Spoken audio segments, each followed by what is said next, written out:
book of Revelation, and if you've been keeping up online, we've just been kind of going through it, and we have been doing a lot of review, and I don't plan on doing that tonight unless we need to. First of all, and I've mentioned this every time I get up, my father put this book together. It's actually a summary of Brother Hines' commentary in Revelation on the Gospel Advocate. And if you don't have one, you're certainly welcome to get one. And it is a, he takes it's called the historical, I can't remember exactly what they call it, the continuous historical is what they call that Brother Hines' view. And what he does is that he applies the book of Revelation even to the Roman Catholic Church, the papacy, the Muslims, and just a continuous historical account is what Brother Hines does. And that's really what this is a summation of that. There are other views. The Futurist View means that everything in that Revelation is still unfolding. It's still going out. In fact, it will continue till the end of time. That's the Futurist View. Then there is the Preterist View, which is that it's all based upon Jesus coming back to the earth and setting up an earthly kingdom. And what happens is they leave the door open to interpretation. So anything happens now, they say, well, this is a fulfilling of the book of Revelation, and it leaves so much for doctrinal error.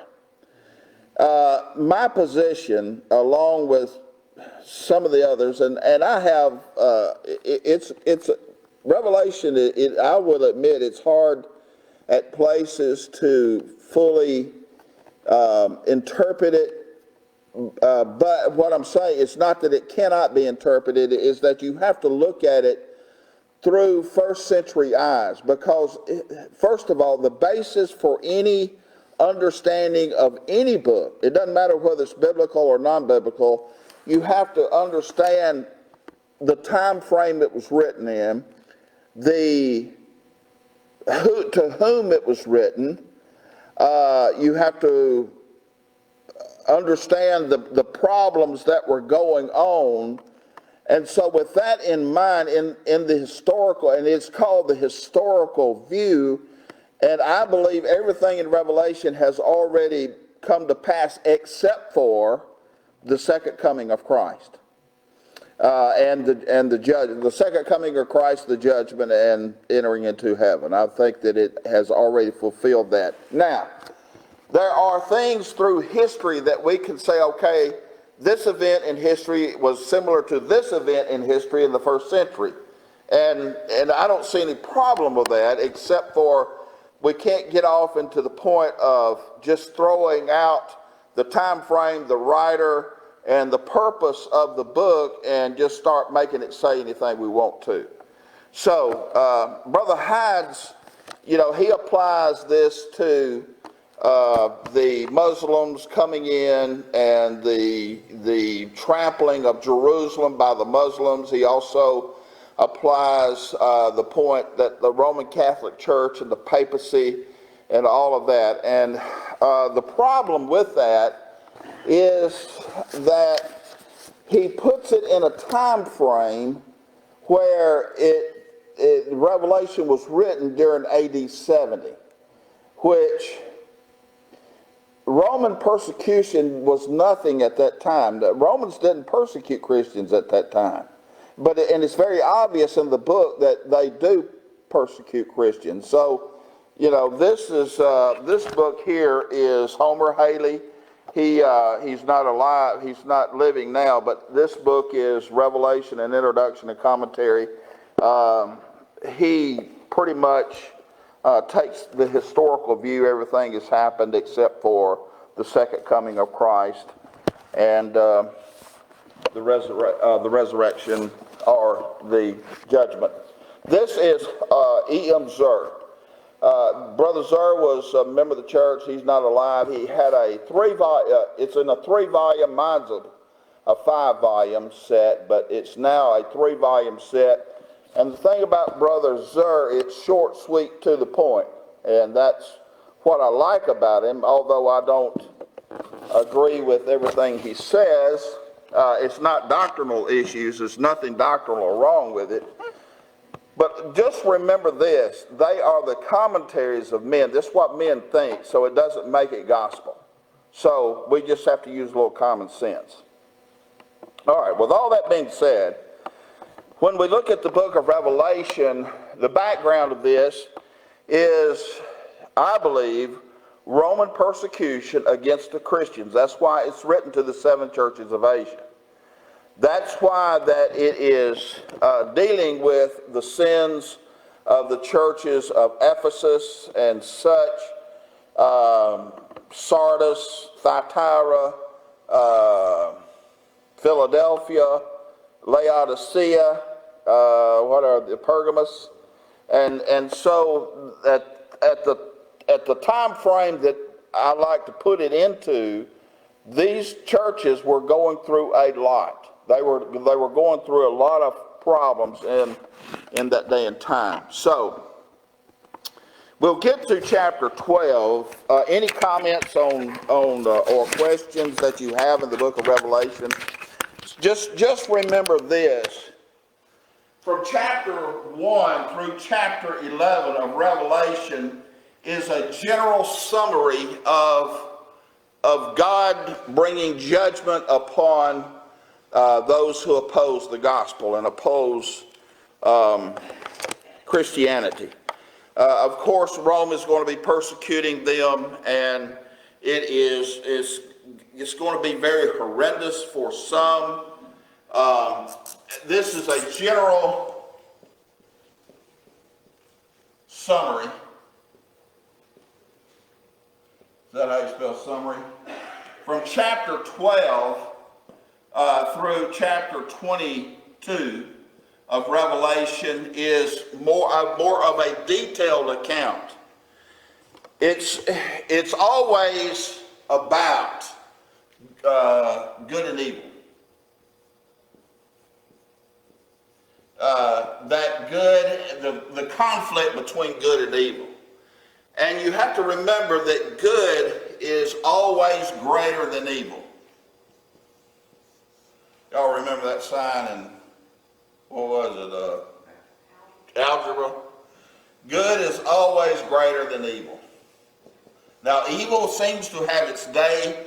Evil seems to have its victories. But you have to remember that God is always in control. It is God that sets the time limit on persecution. It is God that allows Rome to persecute the church. And you might say, why is that? Well, several reasons. Believe it or not, it strengthens the church. When persecution comes, it either makes people quit or dig their heels in. Every time there has been in history, there has been a opposition to the truth.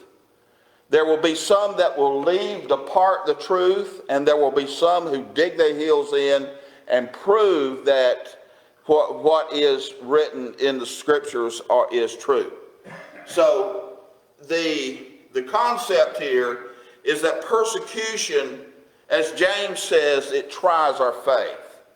And the trying of our faith gives us patience. And of course, when our faith is tried, our patience is strengthened, then we're able to go to the next opposition. Also, in the persecution, and this is the reason why I do not think that the book of Revelation was written at the destruction of Jerusalem, which is AD 70. My take on it is that it was written somewhere around 90, AD 90, AD 95, somewhere in that area. What happened was, in persecution, the Jewish community, or the Jews, persecuted the Christians to the point that it got it out of Jerusalem, that it moved the gospel out of Jerusalem.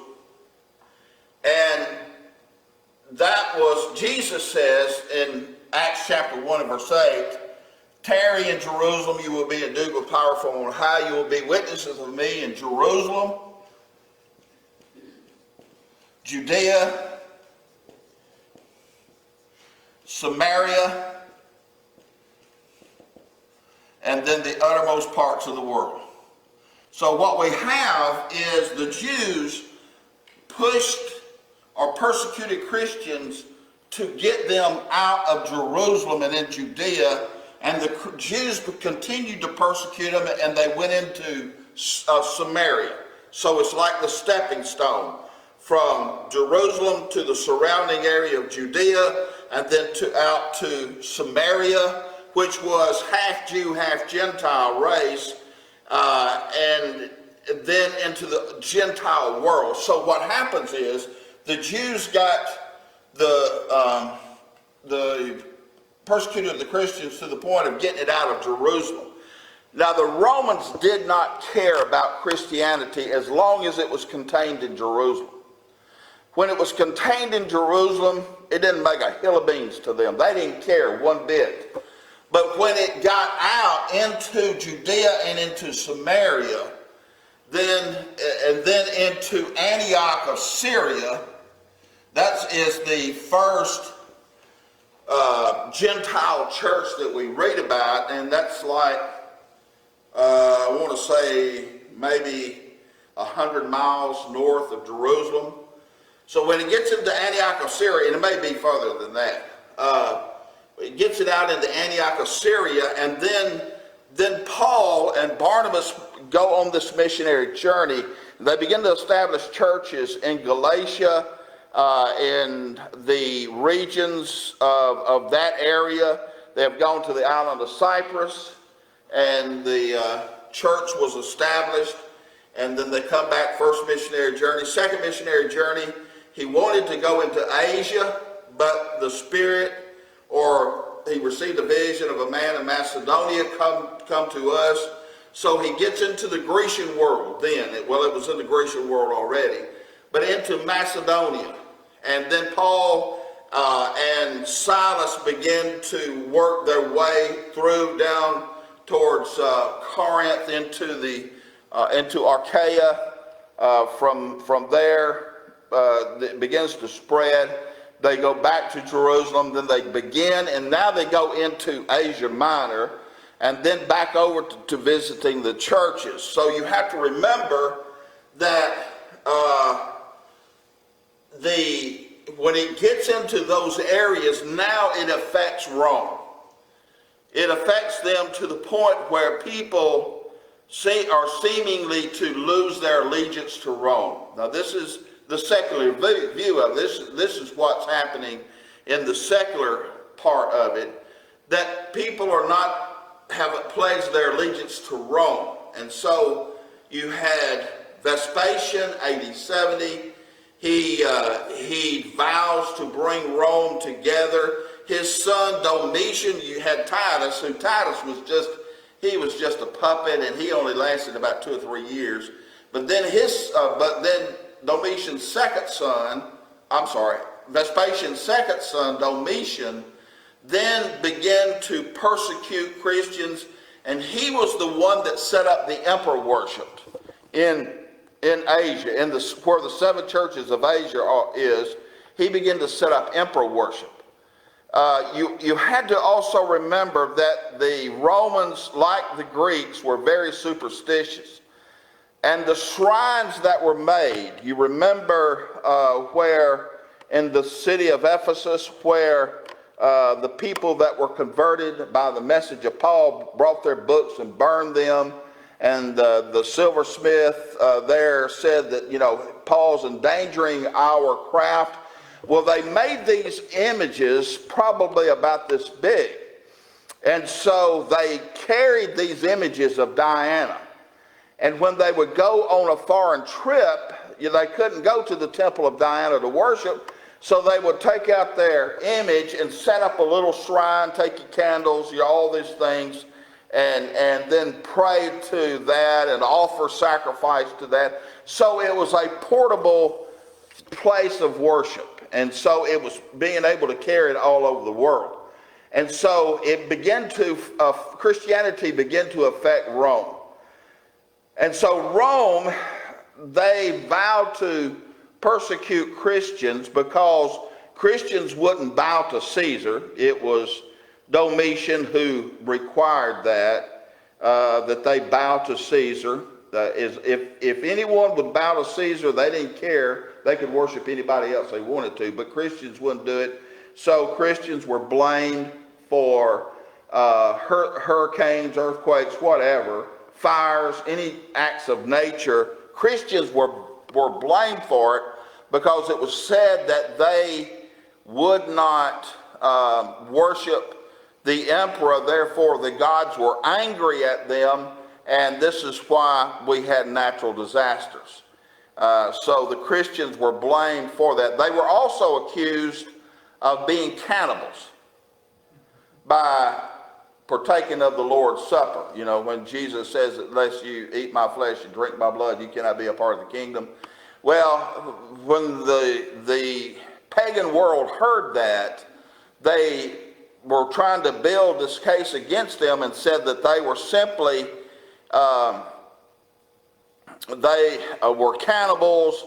They believed in killing people and bowing to a dead Savior and all this. And so it kept mounting up. It kept growing and getting bigger and bigger. So you had Domitian, and after Domitian, the next emperor that persecuted Christians was Trajan. And then it kept going on up into the 2nd and 3rd century. And it wasn't until Constantine comes along, until Constantine became a friend of Christianity. And the reason he did that, the enemies of Rome were just about to overtake Rome. So he needed to maximize his army. So he brought Christianity and the pagans together and said, anybody who wants to be a Christian, I'll give you a robe and a piece of bread. So when you got baptized, that's what you got. You got a robe and a piece of bread. And so he built an army to fight against the enemies of Rome. But it wasn't until that time, because up until that time, you had the emperors that would take possession of the Christians. They take their houses, they take their jobs, they take their women, their wives, their daughters, they kill their sons. They do anything they can to destroy them. The Christians would go underground into the catacombs to worship, to get away from Rome. And so you had all of this opposition, but while that was happening, the Christians, as they were pushed out further into the Roman Empire, they carried the gospel with them, and they were not afraid to die. And you have many of the Roman writers who wrote these letters saying that they admired these Christians because of their belief and how that they were not afraid to die. And some of the things that they went through was just horrendous. So the more Rome persecuted Christians, the further Christianity was spread to get away from it, but yet they carried the gospel. So that's the background in my estimation. So chapter 1 through 11 is a general summary. Chapter 12 through 22 is more of some specific things that is happening between good and evil. So that's where I was planning on starting this evening, is chapter 12 and beginning in verse number 1, if y'all want to follow along with me there. Let me make sure I'm on the right page. All right. Any comment or any question? Anything you have about Revelation chapter 1 through 11. Anything that may seem kind of you don't have an understanding of it. All right, I guess not. All right, so from chapter 12, now you have what they call the woman, the child, and the dragon. And it begins in verse 1 where it says, "And now a great sign appeared in heaven, a woman clothed with the sun, with the moon under her feet, and on her head a garland of 12 stars." Now understand this. This was not appearing up in heaven. What he is saying, the Greek language is saying this. There was a sign which was a wonder. It wasn't a miracle. It's a different word than miracle. It was a great wonder, and it was from what heaven saw. It's not from what John saw in heaven. It was what heaven saw concerning the woman, the dragon, the giving of birth of a child. Now, in this idea, any comment, any question? All right, so in this it says a great sign appeared in heaven, or as the view of heaven, as what heaven would see, is a woman clothed with the sun, the moon under her feet, and on her head a garland of 12 stars. Who is this woman? Some say this might be Mary. Well, this probably was Mary. And it's not Mary. I can tell you that right now. It is not Mary. None of the Christians are called the children of Mary. And that's what it's called. They're called children of God later on in this chapter. It's not Mary. It's not Mary at all. It is not the Jewish nation, as to speak, because the Jewish nation as a whole rejected Christianity. They rejected Christianity. It is not that. So who would it be? To me, this is the faithful remnant of God. Because when you look at this, it starts out in Genesis chapter 12, the promise to Abraham that a Messiah would come into the world. And through that Messiah, all nations would be blessed. We preach on this quite a bit concerning this is the Christ that was coming into the world through the seed of Abraham. And this woman is the faithful remnant, because when Abraham had Isaac, and Isaac had Jacob and Esau, of course, Jacob then has 12 sons. And then, of course, from the 12 sons comes the 12 tribes of Israel. And then they were dwelling in the land. They went down into Egypt by the hand of Joseph. Joseph brings them there. They stay there until the dynasty in which Joseph was servant to, or second in command, until that dynasty was overtaken. And there arose, the Bible says, and there rose another king that knew not Joseph. And so they put the Israelites, or the Hebrew nation, they made them slaves.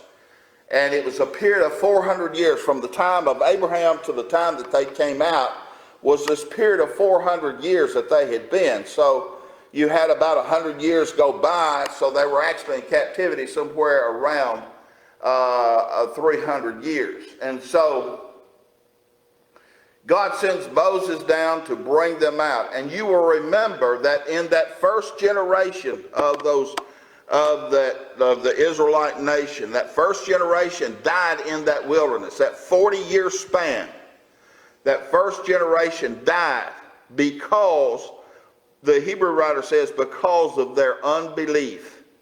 Because they did not believe God. The only two that were over the age of 20 years old that went into the promised land from 20 years old when they came out of Egypt was Joshua and Caleb. And so Joshua and Caleb were the only two that Moses didn't go into the promised land. Neither did Aaron. Aaron did not go into the promised land. As great as Moses was, he was the deliverer, but yet he did not go into the promised land because of his allowing the Israelites they got the best of him. He got angry and failed to give God the credit. So the concept here in Revelation chapter 12, this is the faithful remnant of God. Notice what it says, a woman clothed with the sun, representing probably the Christian age. A woman with the moon under her feet, the patriarchal age, because there was very little prophecy in the patriarchal age concerning, and it's actually called the moonlight age because of the very little prophecy that we have. And then it says, with the garland, on her head a garland of 12 stars. And this is a full religious number. The number 12, 12 tribes of Israel, 12 apostles, the 24 elders that we read in the Revelation chapter 7. So the concept here is that here's a woman, she is from God, or not she has she's a faithful remnant of God, and she is being with child. And so the faithful remnant were those that stayed faithful to God. When the children of Israel went off into Babylonian captivity, many of them died there. And many of them, when they came back, they didn't go back to Jerusalem. They went into Rome, to Bithynia, to Cappadocia, to Galatia, to all of those areas around the world, to Macedonia.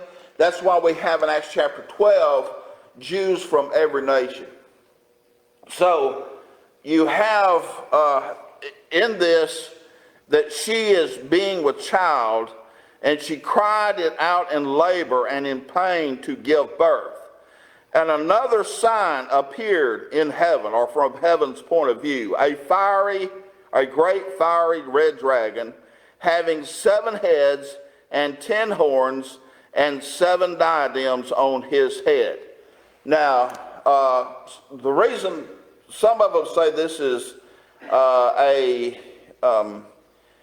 continuous historical event, in the fact that this is, Rome had 7 mountains.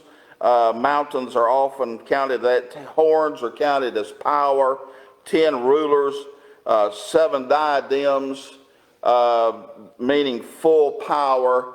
But I think that here is talking about the evil at its maximum, that it is now striving to take away God's plan to bring salvation into the world. Now understand this, the devil is not all-knowing.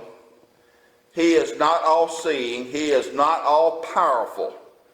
Satan only has power that God allows him to have.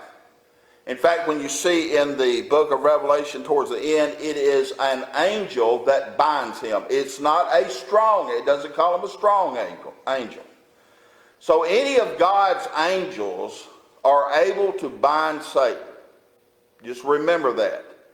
It is God that allows this to happen to the Christians and to the persecution.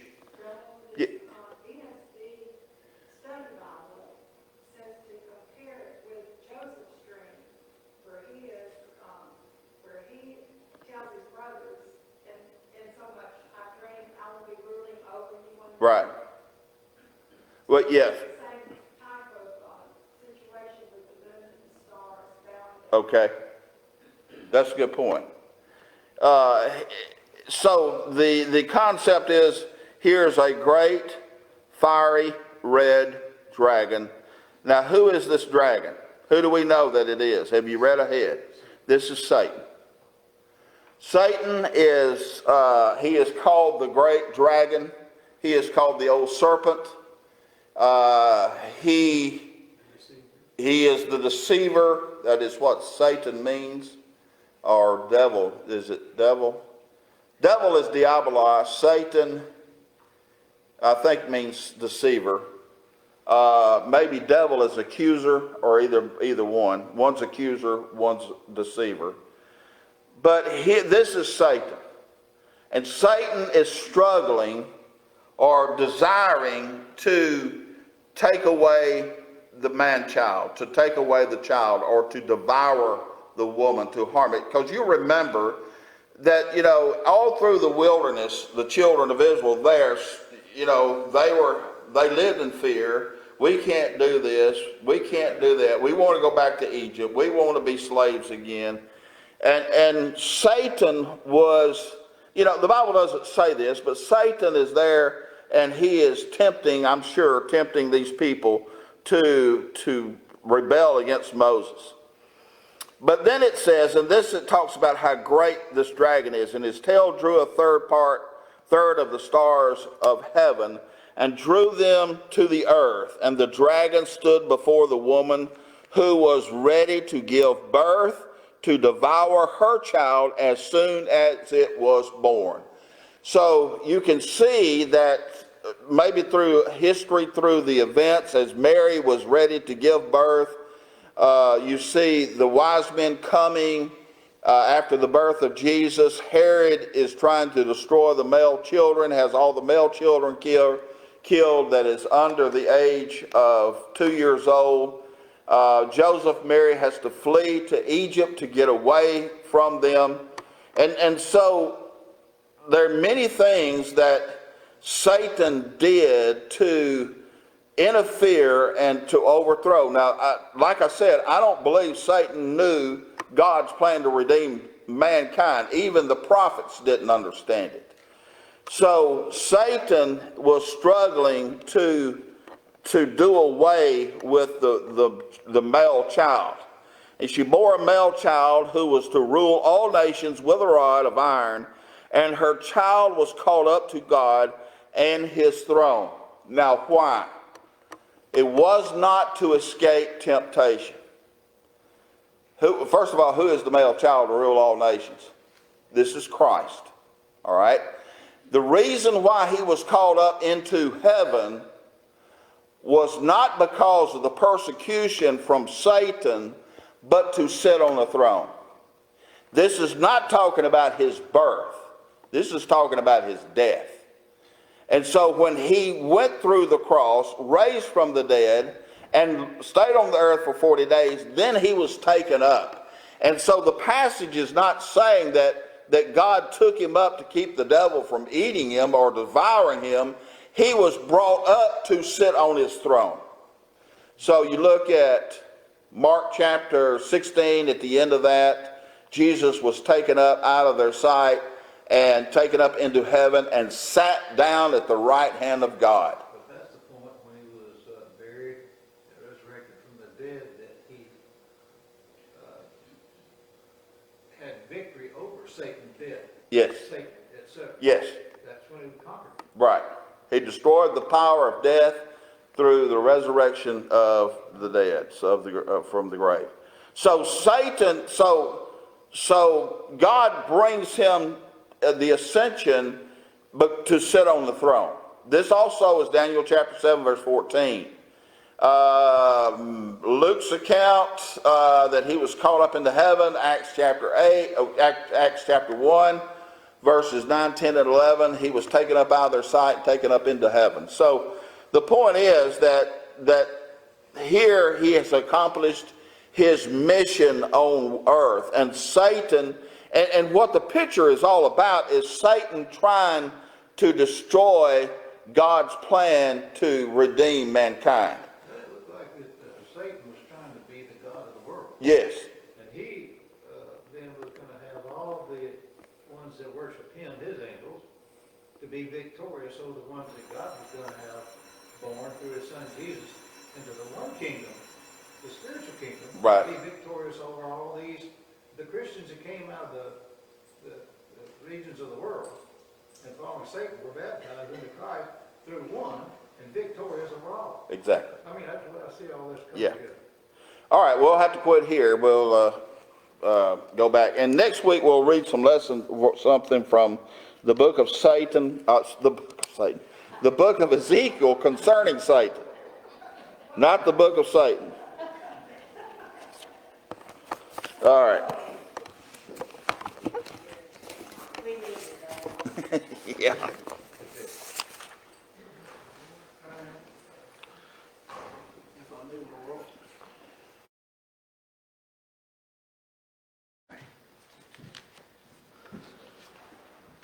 I'm still grateful for the opportunity, whether it was last minute or not.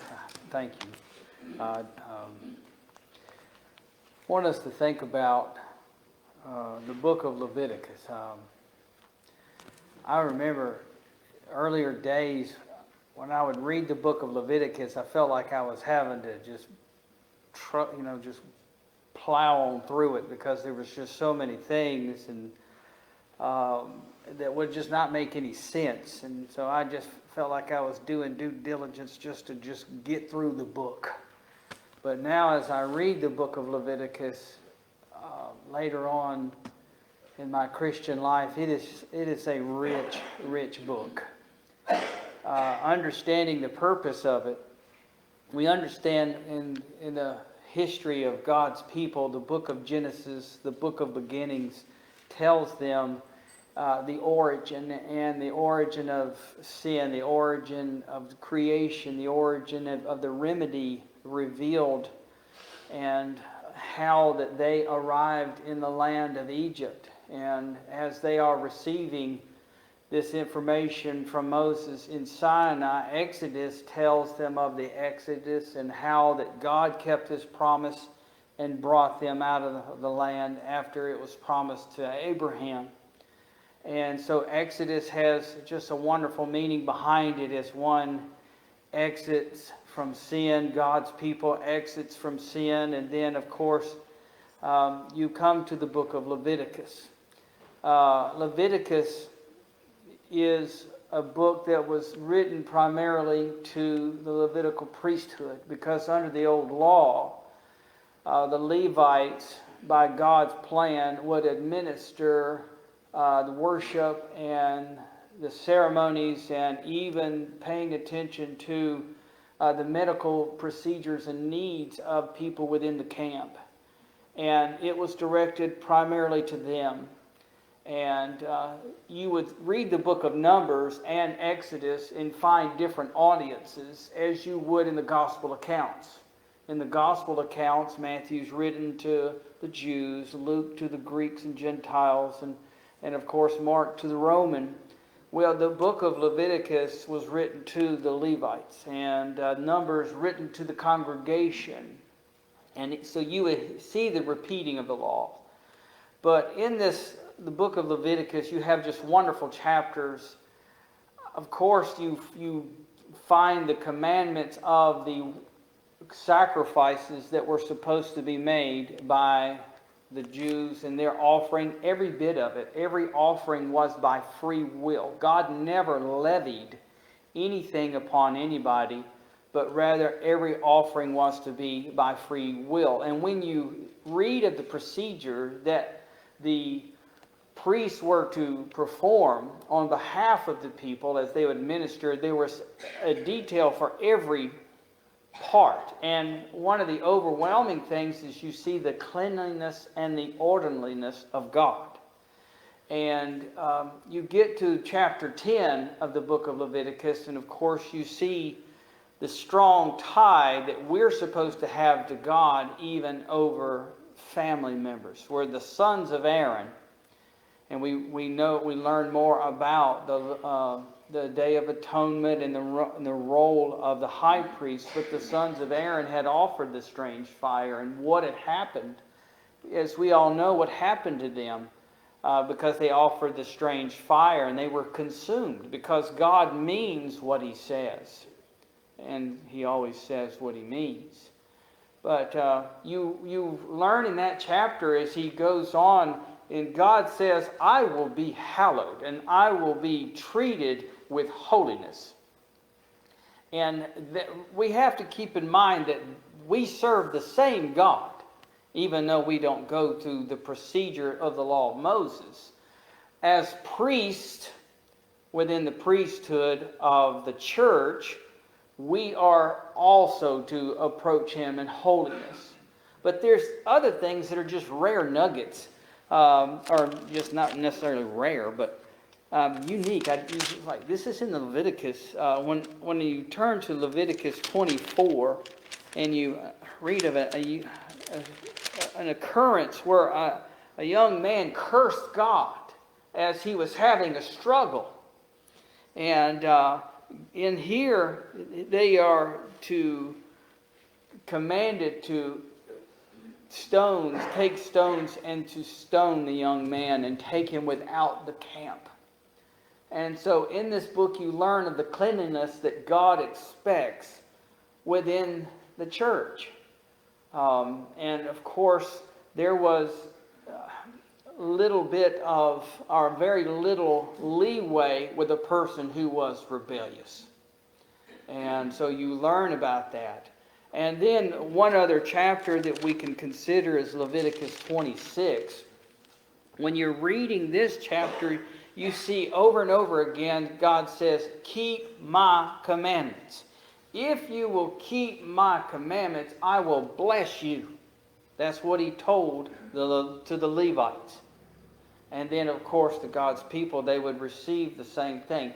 Keep my commandments. And he warns them, if you don't, I will send the beast to take away your children. And just what a terrible thought. But that was the warning that you read about in Leviticus 26. And how that he would send plagues upon his own people if they didn't keep his commandments. They were to not set up any idols or anything like that. But there are so many things that we can compare to the Christian life today. You know, we are priests. We are to be priests, to act like priests. We are not to have worldliness in our lives. And we learn the seriousness of approaching God in worship. How when you read on the Day of Atonement, and not only just on the Day of Atonement, but the other times that the priest would enter into the tabernacle and into the church, which is a type of the church, because they would enter into the tabernacle after having washed.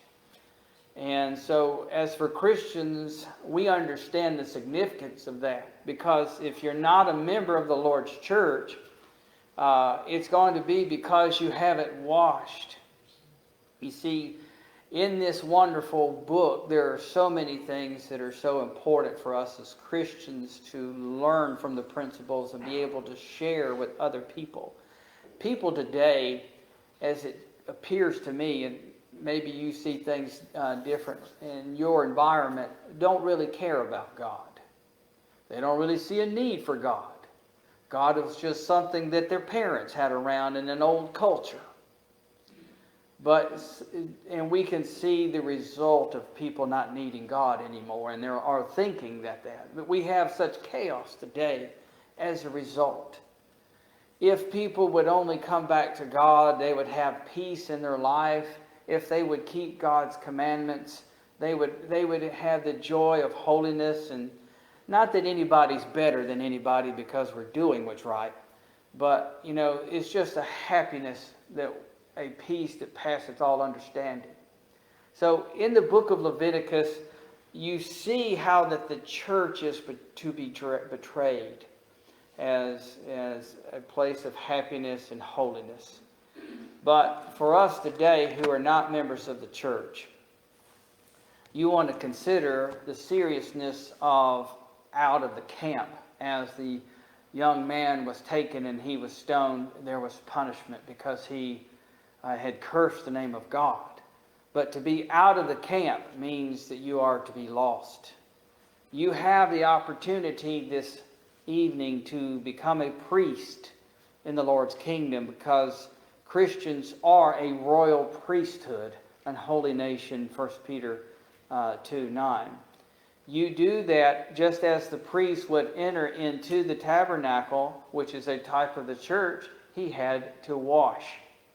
And as we know, the plan of salvation teaches this, that one will hear the truth, understand the need to want to become a Christian, to be one who would want to enter into the kingdom. As a priest, you can't continue to live like you would outside. You have to repent of sins. Now, Jesus says that you must confess Him as the Son of God. And then here's the washing part, Acts 22:16. The question was posed, and now why tarriest thou? Arise and be baptized and wash away thy sins, calling on the name of the Lord. If you have not been living the life as you should, have sinned publicly, or if you need the prayers of the church, we're going to invite you at this time. Please respond to the Lord's invitation.